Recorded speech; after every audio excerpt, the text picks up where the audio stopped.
আসসালামু আলাইকুম। আলহামদুলিল্লাহ, আশা করি সবাই ভালো আছেন। আপনাদের তো আমরাও ভালো আছি। একটা বিষয় সেটা আপনার সাথে শেয়ার করব, যেটা হলো আপনার সিজনে যে কোনো জিনিসই হোক না কেন ওইটার অতটা ডিমান্ড থাকে না।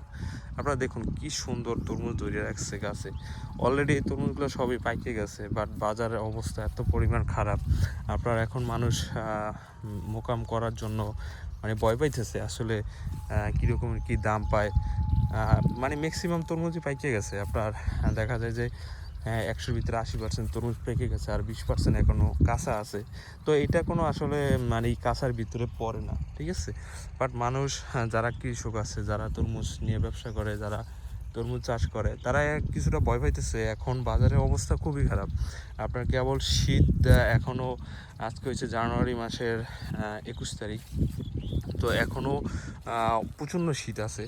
তো আসলে শীতের সময় তো মানুষ তরমুজ অতটা পছন্দ করে না। তরমুজ হয়েছে একটা আপনার ঠান্ডা জাতীয় ফল, আপনারা সবাই জানেন। বাট গরমের সময় তরমুজটা হিউজ একটা ডিমান্ড থাকে, বাট শীতের সময় তরমুজ আপনার অতটা মানুষ পছন্দ করে না। কিন্তু এই তরমুজটা হয়ে গেছে কি আপনার মানে আগাম হয়ে গেছে। আগাম হওয়া ভালো, বাট একেবারে এটা বেশি আগাম হয়ে গেছে। আপনার যখন এই তরমুজটা যদি আরও ২০ দিন অথবা ২৫ দিন পরে আসতো, এই তরমুজটার হিউজ একটা ডিমান্ড থাকতো। বাট এখন ওই রকমের তরমুজের মার্কেটটা চালু হয় নাই। আপনার কেবল মানুষ হয়তোবা যারা মানে পছন্দ করে অনেক বেশি, তারা হয়তোবা এই শীতের মধ্যে খায়। আর না হইলে কিন্তু সাধারণ পাবলিক আমরা যারা আছি, তারা কিন্তু এখন মানে যে পরিমাণ আপনার দাম চলতেছে, আপনার কেজি চলতেছে নাকি আপনার আড়তে ৪০ টাকা ৪৫ টাকা। তো এগুলো যখন খুচরা বাজারে চলে যায়, তাহলে আরও বেশি তরমুজের দামটা আসে, ঠিক আছে। তো সবার আসলে কিনে খাওয়ার মতন অ্যাবিলিটি থাকে না। আর আপনার সিজনে দেখা যায় যে আরও কম থাকে, সবাই খায়। আর হচ্ছে ওই সময় আপনার তরমুজটা হিউজ ডিমান্ড থাকে, মানুষ পছন্দ করে। আর এখন হচ্ছে অসময় তরমুজ, যে অবস্থা আর কি, আপনার মার্কেটে যে রকমের ডিমান্ড থাকার কথা আগাম তরমুজের, ওই রকমের ডিমান্ড নাই, নাই বলতেই নাই, ঠিক আছে।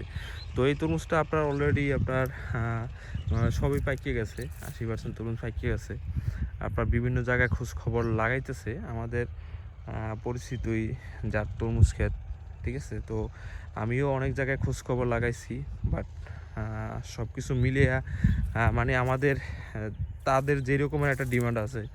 ধরুন আপনার, আমি তো তরমুজ দিয়ে কাজ করি, তরমুজ দিয়ে মোটামুটি এই বিষয়ে যতটুকু এক্সপিরিয়েন্স আছে আমার, সেটা থেকে আমি বলতে পারি আপনার এই তরমুজটা সিজনে যদি এরকমের তরমুজ হইতো, আপনার আরও ১ মাস অথবা ২০ থেকে ২৫ দিন অথবা ১ মাস পরে যদি এই তরমুজটা আসতে, তো এই তরমুজটার একেবারে কমপক্ষে হলে ৪ থেকে ৪.৫ লাখ টাকা দাম ছিল আপনার কানি, ঠিক আছে। বাট এখন যে রকমের আপনার বাজার, যে রকমের চাহিদা, আপনার এক গাড়ি মাল আমি নিয়ে গেলাম, ঠিক আছে। এক গাড়ি মালে আপনার কমপক্ষে ১৫ থেকে ১৬ টন মাল হবে, ঠিক আছে। আপনার ৩,০০০ থেকে ৩২০০ মাল হবে। তো এই ৩,০০০-৩২০০ মাল আপনার বিক্রি করতে হিউজ একটা সময় লাগবে। আপনার দেখা যায় যে আপনার ১০ দিনে চলে যাবে। তো প্রথম যেদিন আমি মোকাম করব আর কি, আর যেদিন মাল নিব, ওই দিন যেই ডিমান্ডটা থাকে, তারপরে থেকে আস্তে আস্তে ডিমান্ড কমে যায়, ঠিক আছে। মালের ঘাটতি হয়ে যায়, মাল বাসি হয়ে যায়। তো সব কিছু মিলিয়ে আপনার হিসাবে আসতেছে না, ঠিক আছে। মোকাম করব এরকম হিসাবে আসতেছে না। তো সবাই আমাদের জন্য দোয়া করবেন।